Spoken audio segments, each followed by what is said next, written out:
Did you know for David Schwartz, the CTO of Ripple, that the one story of the Coinbase listing of XRP is the only story he most wishes he could tell, but he can't?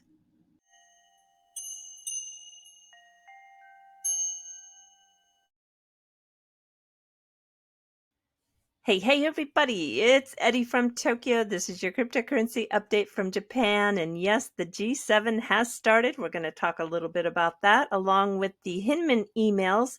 We have yet just another little bit of a delay. And wow, I sure wish the media would improve its research. Come on, everybody, let's go. The joint request by the SEC and Ripple to extend the date by which we are able to see the Hinman materials has been granted by the judge. The new date is June 13th. Most of the people who follow this the closest on Twitter believe that the reason given for the extension, that there is just a ton of paperwork, is just that. And remember, this doesn't stop the summary judgment. Judge Torres has until September 2023 to rule.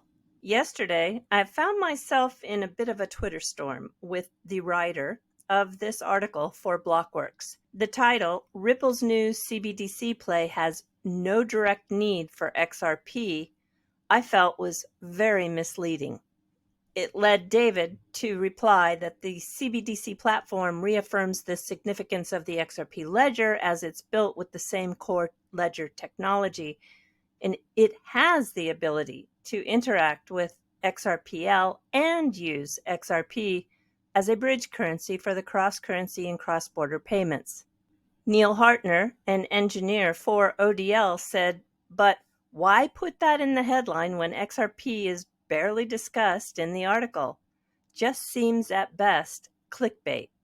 Those of us in the space know that the core technology is based on the XRP ledger, so it's obvious that a private fork of XRPL is secured by its own asset, which would be the CBDC.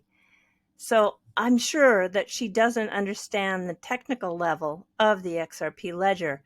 What she should have said is XRP emerges as a potential conversion option for the CBDCs, or maybe central banks could leverage XRP for seamless CBDC conversions. Or how about this one? Central banks could integrate XRP for effortless CBDC conversions and enhanced interoperability. And yeah, let me continue. XRP's potential role for CBDC landscape for conversion. XRP could open doors for streamlined conversions and interbank connectivity. Or XRP integration is a viable solution for CBDC conversions. And last, I gave the example of XRP integration could fuel seamless CBDC conversions. That's the point, is that her title makes it look like XRP will never be used, but that's just not the case.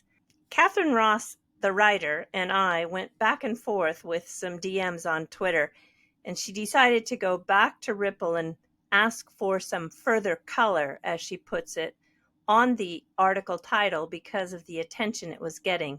She added then that central banks opting to use the platform do have the option to interact with or use XRP, which is really what should have been in the original title.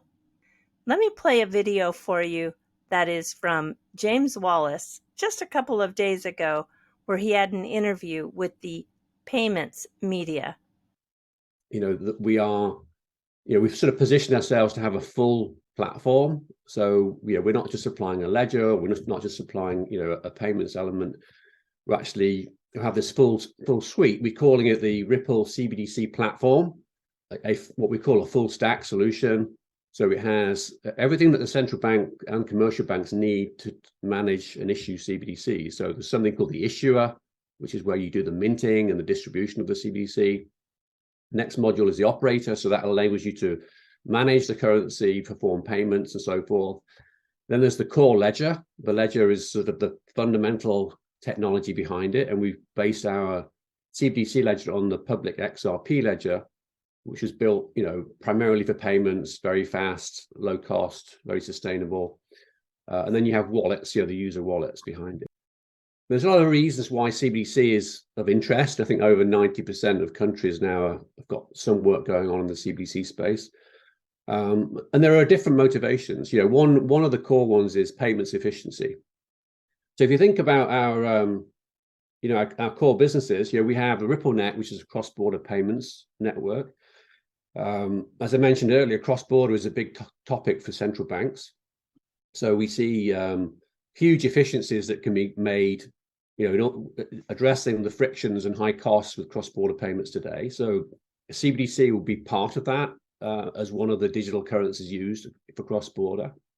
It's very interesting. You think CBDC would be a sort of sovereign topic, right? A central bank that's part of the government, related to the government in a country.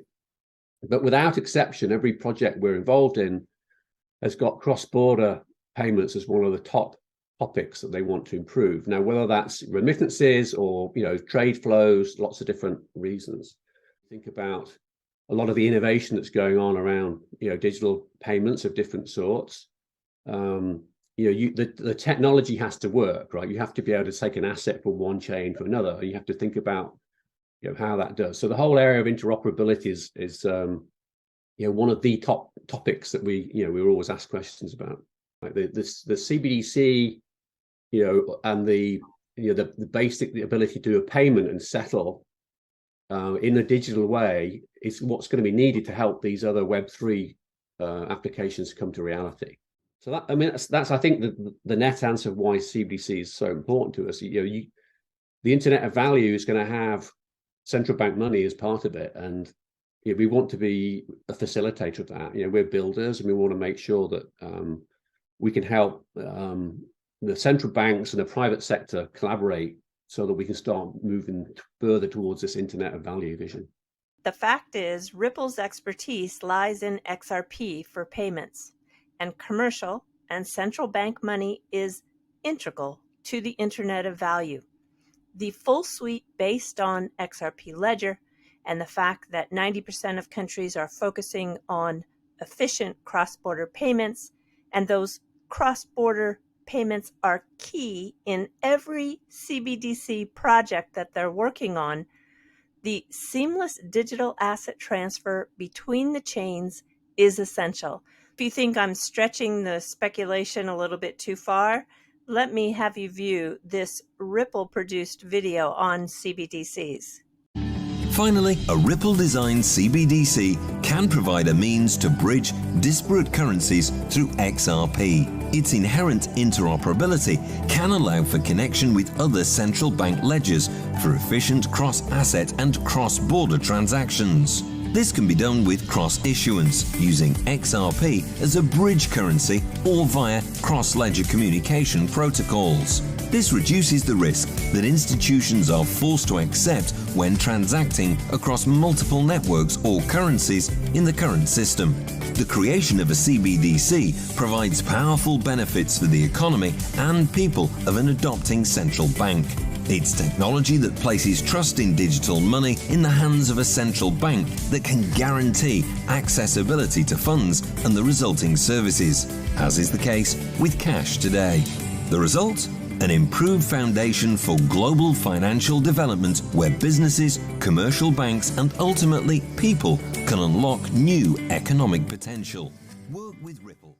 All right, everybody, we're jumping to the fluff. I'm on the official G7 Hiroshima Summit website that has a nice bit of insight for Japanese culture. The culture of food. The website has all the meals with the details of exactly what was served. This was yesterday's working lunch. The attendees are lucky they were able to eat at the Miyajima Morinoyaro Japanese Inn for dinner. It began promptly at 6:55 p.m. for approximately 100 minutes, starting with oysters, caviar, tiger prawn, crab, okra, corn, and bamboo shoots. Then followed with lobster, stonefish, and sea bream soup, with the main entree of Hiroshima beef, uni, eggplant, and eel, and ending with the beautiful sweets and 4 kinds of sparkling sake. They produced a special video just for the G7 summit. It is with the Prime Minister's wife, and I'll put a link to it in the description should that be of interest to you. All right, everybody, do take care. Sayonara for now. Bye-bye.